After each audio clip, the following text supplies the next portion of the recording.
बच्चों, आज हम कक्षा 8 संस्कृत 8th ग्रेड अभ्यास पुस्तिका का सप्तम पाठ ऐक्यबलम के प्रश्न उत्तर लिखेंगे। निर्देशः बहुविकल्पीय प्रश्नः। प्रश्न 1, कार्य साधिका अस्ति, तो इसका उत्तर है स संहतिः। प्रश्न 2, तीक्ष्ण बुद्धया ऐक्येन च मारितः, तो इसका उत्तर है ब मत्तगजः। प्रश्न 3, चटका युगलस्य निवासम आसीत, तो इसका उत्तर है स निम्ब वृक्षे। प्रश्न 4, पक्षी अस्ति, तो इसका उत्तर है द चटका। प्रश्न 5, मूषिका पदे प्रत्ययः अस्ति, तो इसका उत्तर है ब पाप। निर्देशः रिक्त स्थानानि पूरयत्। प्रश्न 6, गजः मद मत्तः आसीत्। प्रश्न 7, सर्वान् पशु पक्षी पादपान् मद मत्तः गजः नाशयिष्यति। प्रश्न 8, मण्डूकः चतुरः आसीत्। प्रश्न 9, पंके इत्यस्मिन् पदे सप्तमी विभक्ति भवति। प्रश्न 10, मित्रम् एव कार्य साधयति, वाक्ये एव अव्ययम् अस्ति। निर्देशः एक पदेन उत्तरं लिखत। प्रश्न 11, चंचु प्रहारेण गजः कीदृशः अभवत्, अंधः। प्रश्न 12, आतप पीड़ितः कः आसीत्, तो मत्तः गजः। प्रश्न 13, चटका युगलम किम आरब्धवत्, तो कातर क्रंदनम।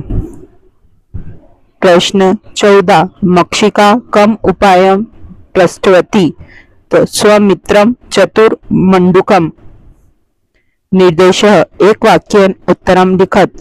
प्रश्न 15, गजः नयनम निमील्य केन मुग्धः अभवत्, तो इसका उत्तर है गजः नयने निमील्य वीणा वादनेन मुग्धः अभवत्। प्रश्न 16, चटका युगलम अंडानि दत्वा कथम आसीत्, तो चटका युगलम अंडानि दत्वा अति प्रसन्नम आसीत्। प्रश्न 17, रोदनम श्रुत्वा काष्ठभेदकः चटका युगलम किम उक्तवान्, तो सः उक्तवान् रोदनेन अलम्।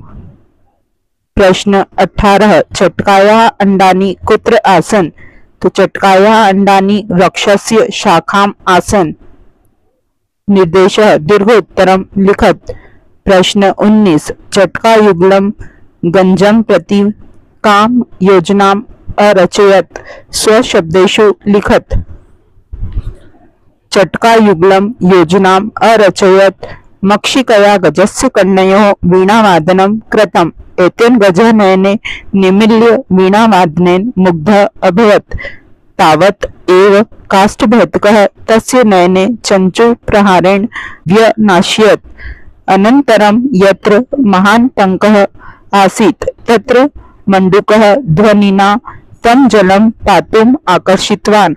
अन्धः गजः तस्मिन् पङ्के पतितः मृतश्च। प्रश्न 20, पाठात् द्वितीया विभक्ति युक्त पदानि चित्वा लिखत। यथा युगलम मित्रम ताम, प्रसन्नम कातरक्रदनम, विनष्टम चतुर्मण्डूकम, रोदनम स्वमित्रम, मक्षिकाम ग्रहम, शत्रुम वितरितम, वीणा वदनम रक्षणम। इसी के साथ हमारा सप्तम पाठ यहीं समाप्त होता है। अगले पाठ के साथ हम जल्द ही मिलेंगे।